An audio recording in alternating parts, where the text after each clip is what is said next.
स्वागत है आपका नेक्स्ट आईएएस की इस खास पेशकश न्यूज़ एंड व्यूज़ में। भारत का नॉर्थ ईस्टर्न स्टेट मणिपुर पिछले कई दिनों से वायलेंट एथनिक क्लैशेस का सामना कर रहा है। पूरे विवाद की वजह वहां के मैतेई कम्युनिटी और कुछ ट्राइबल ग्रुप्स के बीच चल रहा टकराव है। दोनों कम्युनिटीज़ के बीच ये क्लैशेस मणिपुर हाईकोर्ट के उस डायरेक्शन के बाद शुरू हुए जिसमें कोर्ट ने स्टेट गवर्नमेंट से मैतेई कम्युनिटी को शेड्यूल्ड ट्राइब यानी एसटी का स्टेटस देने की बात कही थी। न्यूज़ एंड व्यूज़ के आज के इस एपिसोड में हम इस डिस्प्यूट के डिफरेंट एस्पेक्ट्स पर बात करेंगे।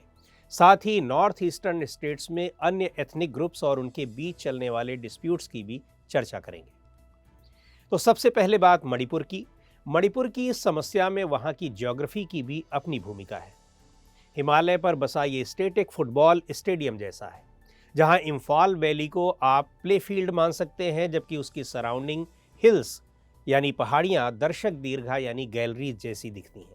मणिपुर के कुल लैंडमास का करीब 10% इलाका वैली यानी घाटी है, जिसे इम्फाल घाटी कहते हैं, जहाँ प्रमुख रूप से नॉन ट्राइबल मैतेई कम्युनिटी रहती है। वहीं राज्य की कुल पॉपुलेशन में इस कम्युनिटी का हिस्सा 64% है। ये कम्युनिटी पॉलिटिकली भी मजबूत है और स्टेट असेंबली में 60 में से 40 मेंबर्स यानी विधायक इसी कम्युनिटी से आते हैं। जबकि मणिपुर स्टेट का हिल एरिया 90% है, जिसमें वो ट्राइब्स रहती हैं जो वहाँ की कुल आबादी का 35% है। बात अगर मैतेई कम्युनिटी की करें तो इसमें ज़्यादातर हिंदू हैं और कुछ मुसलमान भी हैं, जबकि वहाँ की 33 रिकॉग्नाइज्ड ट्राइब्स में ज़्यादातर क्रिश्चियंस हैं। इन ट्राइब्स को एनी नागा ट्राइब्स और एनी कुकी ट्राइब्स में क्लासीफाई किया गया है। मैतेई कम्युनिटी पिछले करीब एक दशक से खुद को शेड्यूल्ड ट्राइब में शामिल करने की मांग कर रही है। Scheduled tribes demand committee of Manipur STDCM नामक संस्था के जरिए ये कम्युनिटी 2012 से इस बारे में अपनी मांगे रख रही है। हाईकोर्ट में दायर अपनी पिटीशन में मैतेई कम्युनिटी ने तर्क दिया है कि भारत में मर्ज होने से पहले प्रिंसली स्टेट ऑफ मणिपुर में मैतेई कम्युनिटी को ट्राइब ही माना जाता था, लेकिन 1949 के बाद उसका ये स्टेटस छीन लिया गया।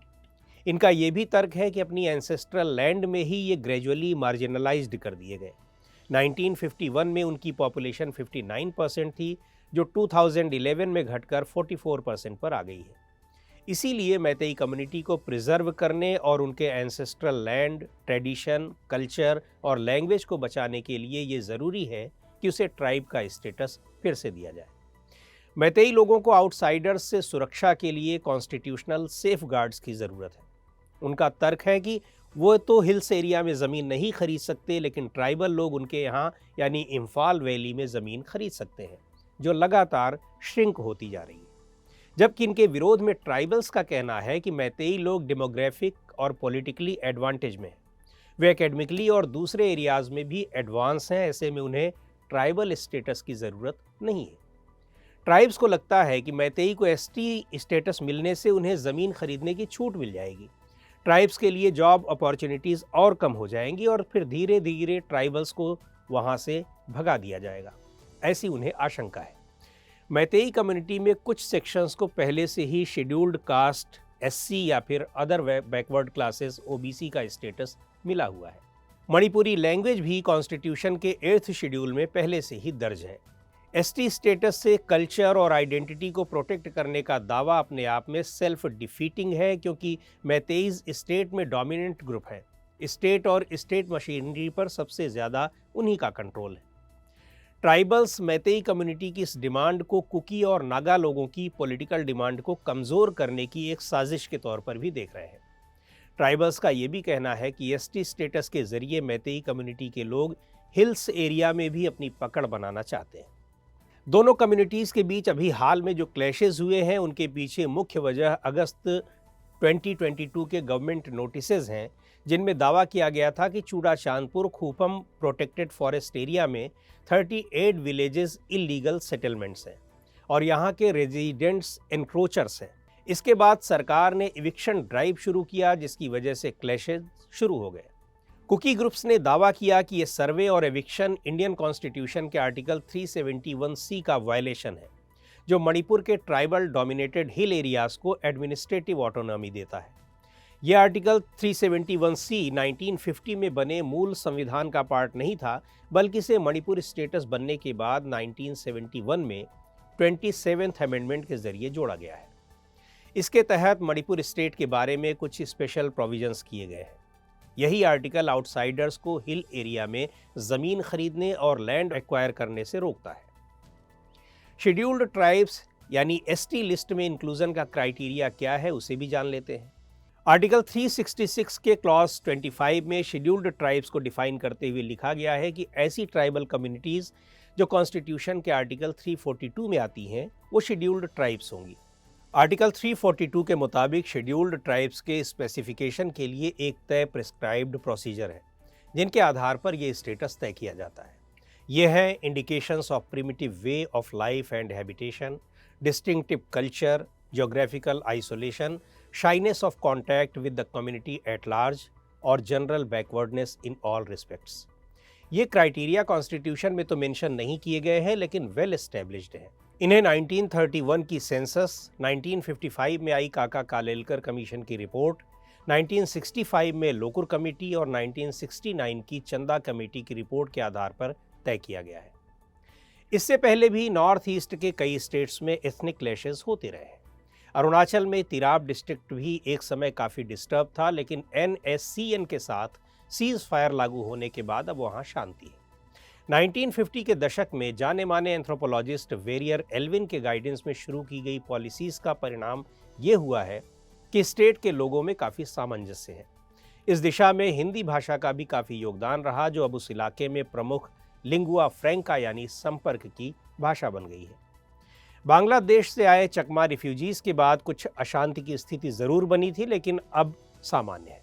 असम में मेजर एथनिक कॉन्फ्लिक्ट उस समय पैदा हुआ जब लैंग्वेज और कल्चर के लिहाज से बांग्लादेश की सीमा से लगे इलाकों में बड़ी संख्या में फॉरेनर्स की घुसपैठ हुई। ये लोग असमीज़ लोगों से अलग थे। ये दौर 1979 से 85 का था। इस समस्या की जड़ें लास्ट सेंचुरी की शुरुआती सालों में देखी जा सकती हैं जब ओवर पॉपुलेटेड ईस्ट बंगाल के लैंडलेस लोगों ने ब्रह्मपुत्र वैली के फर्टाइल इलाकों में बसना शुरू कर दिया। ईस्ट पाकिस्तान में 1950 और 60 के डिकेड में हुए वायलेंस की वजह से भी बहुत से लोग भागकर असम की ओर आए। इसके बाद बेरोजगारी, गरीबी और फिर बांग्लादेश के लिबरेशन के दौरान भी बड़ी संख्या में लोग असम में आए। इन आउटसाइडर्स के कारण असम के लोगों के बीच कल्चरली और पॉलिटिकली कमज़ोर होने का डर सताने लगा और इसी डर के कारण एथनिक क्लैशेज शुरू हो गए, जिसकी गिनती इंडिपेंडेंट इंडिया में सबसे लंबे चलने वाले और बड़े एजिटेशंस में होती है। आउटसाइडर्स के खिलाफ चले इस मूवमेंट के परिणाम स्वरूप 1985 में ही गवर्नमेंट ऑफ इंडिया और leaders of the Assam movement के बीच असम एकॉर्ड हुआ, जो कि एक मेमोरेंडम ऑफ सेटलमेंट था। इसमें तय किया गया कि 1 जनवरी 1966 से पहले आए सभी माइग्रेंट्स को राज्य एक्सेप्ट करेगा। इस एकॉर्ड के तहत गवर्नमेंट ऑफ इंडिया असम में बांग्लादेश से लगे इंटरनेशनल बॉर्डर को सिक्योर करने के लिए दीवार जैसे फिजिकल बैरियर्स, वायर फेंसिंग और ऐसे ही दूसरे ऑब्स्टेकल्स लगाने पर सहमत हुई ताकि आउटसाइडर्स को राज्य के भीतर आने से रोका जा सके। असम और नागालैंड एक दूसरे के साथ 434 किलोमीटर लंबा बॉर्डर शेयर करते हैं और इसे लेकर इन दोनों के बीच भी काफ़ी कंट्रोवर्सीज हैं। 16 पॉइंट्स वाले एग्रीमेंट पर साइन करने के बाद 1960 में यूनियन गवर्नमेंट और नगा पीपुल्स कन्वेंशन NPC के बीच समझौता हुआ।